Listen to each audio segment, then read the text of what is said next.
What's going on YouTube? Today I'm doing a car review. I was gonna do a badass car. I'm still doing somewhat a cool car, but I was gonna do a 570S for you guys, but it was raining really hard this morning and then we canceled that. And then of course, our luck, it's beautiful outside now, but it's too late to go back on that. So I'm gonna do the Range Rover, which is just kind of a laid back car. So I'm gonna do a laid back kind of vlog review, put my thoughts on the Range Rover. Taylor's with us, he's holding the camera, say what's up. What up? Fun fact, actually two fun facts. First fun fact, this used to be Taylor's Range Rover. Long story short, Taylor sold it to the dealership, they sold it to Christian traded the Raptor in, Raptor went to Taylor. So they swapped cars and never actually knew they swapped cars till recently, so just really small world. Second fun fact, Range Rovers, especially the V8 Supercharged ones, are shit when it comes to gas mileage, so it obviously needs gas, so.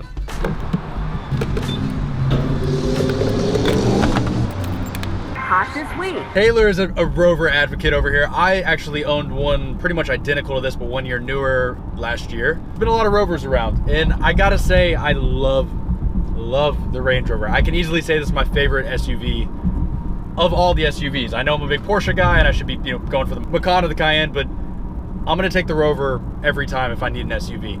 I'm yet to drive the Bentayga, but I just can't imagine it's $100,000 better than this, so I can't give, well, $200,000, really? I mean, shit, they're like 300 grand almost. When it comes to these Rovers, if you're looking for one or you're in the market to buy one, this one happens to be what they call an Ebony Edition. Pretty much all that means is it's a pretty loaded out 5-liter V8 Supercharged.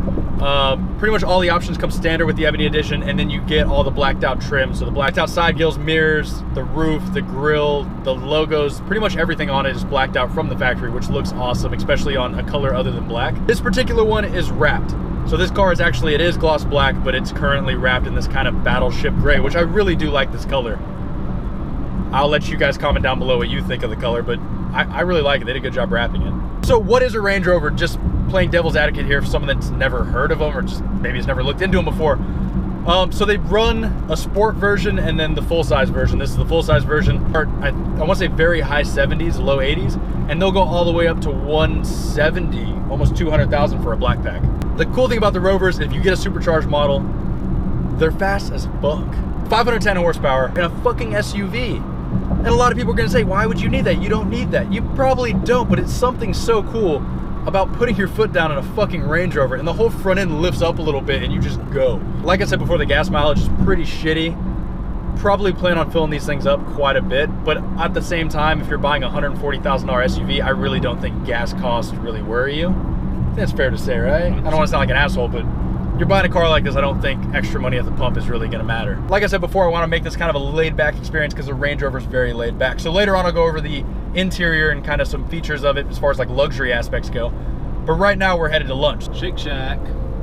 Healthy for the channel, because I said I was gonna work out. So instead of filming me working out, I'm gonna film me eating cheeseburgers.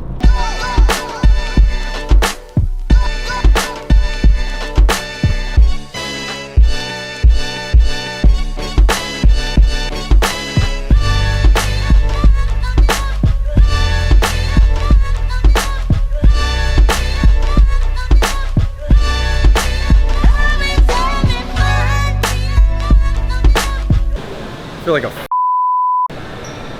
but it was really good. Let's get back to the review. This is like run and gun shooting at its finest. I'm like trying to get as many shots of this thing as I can in the city. Trying to get some sick drone shots for you guys, and there's like 55-mile-an-hour winds. Why would I try to make videos? Does everything have to go wrong all the time? Nature, man. Fucking Murphy's Law? Yep.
Okay, pretty sure what we just did was that legal? It's not legal. It looked really good though. Love the car. Hopefully the gimbal came out cool. Normally I have to film in slow motion, even though I did still do some slow motion shots. I did a lot of 4K shots with the gimbal, so hopefully the footage just came out really smooth and really cool. But I guess you guys will be the deciders on that. The Rover, when it really comes down to it, is all about the interior. This area right here that I'm hanging out in right now is what this car is all about. So as far as like infotainment goes, Range Rover's got you covered with everything you could possibly want. The screen is honestly the only thing in this car that I do not like, I don't approve of. It's just a little bit laggy, it's a little bit cumbersome to actually use. But 2017, so the year after this one, they added Apple CarPlay, and that's supposed to be 100 times better. But that's the only thing I would say is just like some things just aren't super responsive. Of course, everything's gonna work right now, but you hit a button and just nothing happens for a second. That's kind of my only complaint with the whole infotainment center here. Heated seats, massaging seats, cooled seats, everything you could possibly want. I'm not gonna go through every little aspect, but overall the car, as far as the interior goes, is on a different level. I mean, that's why I choose this over the G-Wagon, because the G-Wagon looks awesome from the outside, I'll give it that, but on the inside is a piece of shit, and it drives like a piece of shit. The Range Rover's so plush, so nice, I can get my back massage. It's just a nice place to just hang out, and I think that's why I owned one, that's why Christian owns this one, you've owned a couple. I mean, those are just great cars to have. Range Rovers are like one of the best off-road vehicles ever made.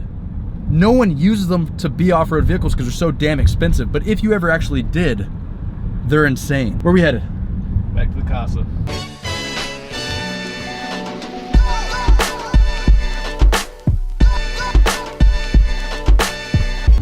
I loved my Range Rover. I like sports cars so damn much, and I can't justify owning two cars. One would never get driven, and then why have that big monthly payment if I'm never gonna drive one of them? So I never really I don't know, I'm not a big SUV person. If I was gonna buy an SUV, this is it. But I don't really need an SUV. I don't have kids. I don't need the back seat. So I'm happy with my sports cars. But if you could have two cars, this would be my second for sure. Is that a giant wing on a, what the fuck? You need downforce, okay? That Honda Accord pushing 200 horsepower. That was fun. That was good. Honestly, when I decided to do a review, if you will, of the Range Rover today, I kind of figured the video would be kind of shitty. But after just seeing a couple of the clips on the way home, I was watching from the gimbal and like the rolling shots. I think this might be one of the best videos so far. Also, GT4 still here. Everyone's like, oh my God, you sold the GT4. No, it's still right here. It's just been in the garage.